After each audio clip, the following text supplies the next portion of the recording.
Manchester United 2, Brentford 1, a win for United and all round a pretty decent performance. But it didn't always look like it was going to go that way. For 25 minutes, Brentford were in control. So what we're going to do today is split this game into sort of two stages. The bad early on, and then the good, and why United ultimately deserved to win. So let's take a look. So as I said there, the first 30 minutes of this game very much belonged to Brentford, and the reason for that was because Manchester United was simply too passive. United came out of the blocks really slow. The players seemed a little bit sluggish, which is often the case after an international break, but it's been happening a lot for United this season, so it is a concern. And as a result, Brentford were able to play out from the back, and when you allow a quality team to play out from the back, they build control, they start to take the ball, and they start to dominate the game. And that is what happened in the first 30 minutes. United was sluggish, but also lacked numbers in the high press. And there were a few sort of different pressing systems that United used, but none of them really worked. One of the reasons for that was because Brentford were good in this phase. The two centre-backs would split really wide, really challenging our front two in this position. This is basically a 2 versus 3 for the United players, because Flecken's very comfortable on the ball. And then Eriksen and Casemiro are tasked with going man for man in midfield. The problem is, the Manchester United backline don't actually want to go man for man, and therefore Damsgaard is sort of this free extra player that can float into these positions and overload United. So tactically, United had an issue, they were one player down, but actually I think the intensity was the main thing. You can press with one player less than the opposition, as long as you are intense, but United didn't do that, and we saw the effect of it 4 minutes into the game here. United are in a 4-4-2 shape. You can see Rashford and Højlund the front two on this occasion, and the midfield two behind them. It's really easy for Brentford. These two centre-backs split incredibly wide like this. It makes so much room for the United front two to cover, and quite frankly, they couldn't do it. And the ball eventually goes one way. And because the centre-forwards can't get there, because the centre-backs are so wide, the winger comes in. So Bruno Fernandes starts pressing this ball, but he's sluggish, he's a little bit slow getting there. Eriksen is slow getting into midfield, and quite comfortably, Brentford can play this kind of pass around the corner, quick bounce pass, very easy, and now they are out wide. We can also see something similar on the other side of the pitch as well. United are eventually outplayed in this area. But the important thing actually starts here. You can see Manchester United with 6 players forward, and you can see the midfield is trying to go man for man in these areas, Casemiro and Christian Eriksen. What you will notice though is Damsgaard dropping into these positions here, and Johnny Evans is miles away from him. He doesn't want to commit man for man, so United are one player down. The next problem is that those forwards up there are not intense enough.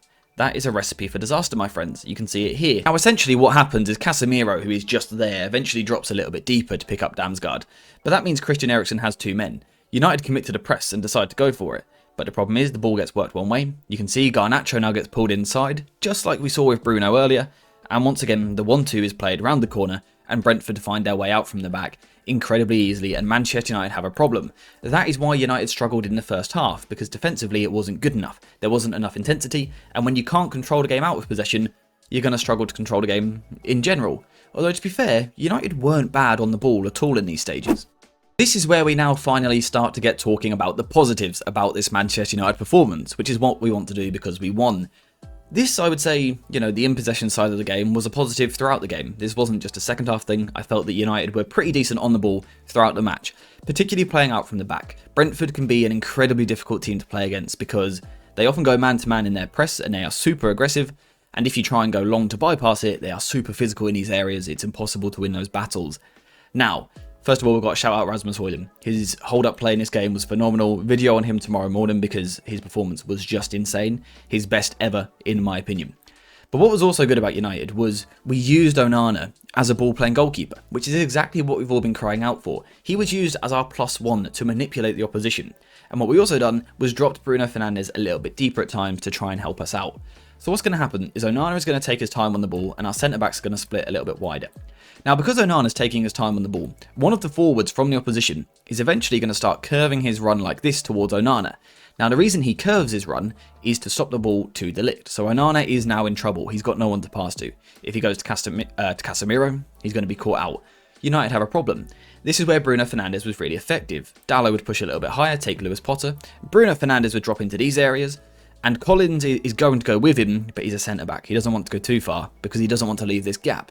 And as a result, Onana can go into Bruno, who's got enough time on the ball to comfortably play a pass out to De Ligt, and United are now out from the back. And when you can do that, you can build possession. We can see it here. Brentford man for man, pressing all these players. Onana's got time on the ball, but Brentford are being aggressive, picking up our players, and Onana is left a little bit isolated by himself.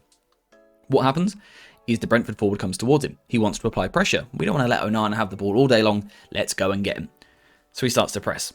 As he starts to press, Bruno Fernandes drops a little bit deeper into the midfield. You can see a player just behind him, being intense, but a little bit cautious about going too far. And that gives Bruno Fernandes enough time to receive this pass and pop the ball out wide to De Ligt. And it's easy. Manchester United are out from the back. This is really good play. This is brilliant from Ten Hag tactically, but also the players individually. And we know this was tactical because it kept happening through the game. This is 5 minutes later. Once again, the Brentford forward has come inside to put Onana under pressure. Who has dropped incredibly deep with a man on his back? Bruno Fernandes. But he's got enough time, enough space to use the free man. And he finds De Ligt. And once again, United are able to get out from the back. And once United have done that, you can start to get a foothold in the game. And once United got a foothold in the game, they took up a pretty nice shape on the ball. Let's drop Brentford back a little bit deeper. United start to build possession in a back three. So Johnny Evans is going to come into the middle, which makes sense because he's not the most athletic player in the world. Lisandro Martinez playing left back is going to tuck into the back three. And then we've got Casemiro and Christian Eriksen in the double pivot. Bruno Fernandes in sort of a left 10 position. I need to swap Garnacho and Rashford around real quick. Like this. Rashford's going to move into the half space, Højlund of course up front now, and Dalot further forward. This was, generally speaking, the shape for Manchester United, and largely, it worked pretty well. Brentford were a little bit passive in my opinion. I don't think Brentford were good by any means. I think they struggled a little bit in this game, and that gave United time on the ball. And this is where we have to credit United. United done good work with the time on the ball. They made it count. United's ball progression, generally speaking, was really impressive in this game. I think Casemiro had moments of some quality passing through the lines. We know with Christian Eriksen, you're always going to get a passing lane, passing quality as well. But what I love from Marcus Rashford and Bruno Fernandes is the way that these two can rotate with each other. They're almost playing as two 10s in these positions, which is really interesting to watch. We spoke about it the other day. When you play Bruno on the left, he seems to perform better. And I would say he performed better. And if we look at the heat map, he was certainly playing on the left. So that's a positive. But I like the freedom of movement in these areas, and it made it really effective for United moving the ball forward. Again, this wasn't just in the second half when United scored goals, this was throughout the game. You could see it in the first half. Garnacho kept getting into really good positions, really good areas out wide, attacking the Brentford back line. It was just that final ball, the final cross, the final pass, the final finish, things like that. United were just lacking, but overall, it was still really impressive. And all that needed to change in the second half was one thing, the intensity. And that is, of course, eventually what we saw, and it paid off for the 2 goals. This is just 70 seconds into the second half. Manchester United lose the ball in the penalty area. Rasmus Højlund gets tackled. But the response is good from the United players. De Ligt makes sure he is first to this ball. United have players committed high. We delay the opposition. We win the ball back. And now we look to build forward. Now, as United build, what we can see is Brentford being really passive. I spoke about this in the first half. Brentford passive, it gives Manchester United time. But the good thing United have done here is being aggressive to win the ball back. Then you can control a game. United were already good on the ball in the first half. We just got to see it more in the second half because defensively we're improved. We were more aggressive with winning the ball back. And you can see the effect of it. Eventually, as we can see, Brentford are passive. But Marcus Rashford, moving inside like we spoke about, is going to get into these areas. And Marcus Rashford is a quality player.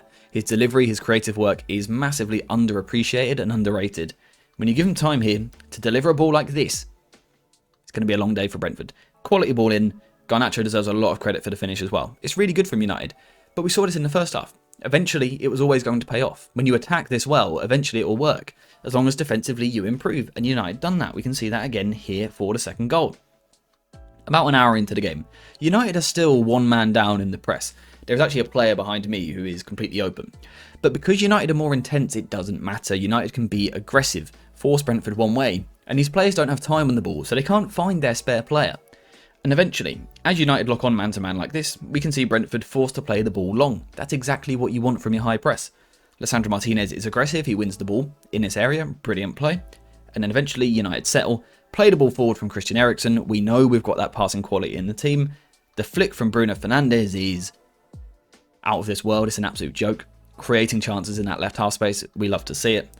And then the finish from Rasmus Højlund, composed, intelligent, delicate, everything you want from a centre forward. And to be honest, I think his all-round centre forward performance is one of the best I've seen at United in quite a while. I thought he was absolutely brilliant today. So, like I said, video on his performance tomorrow morning because it was special. It was really good.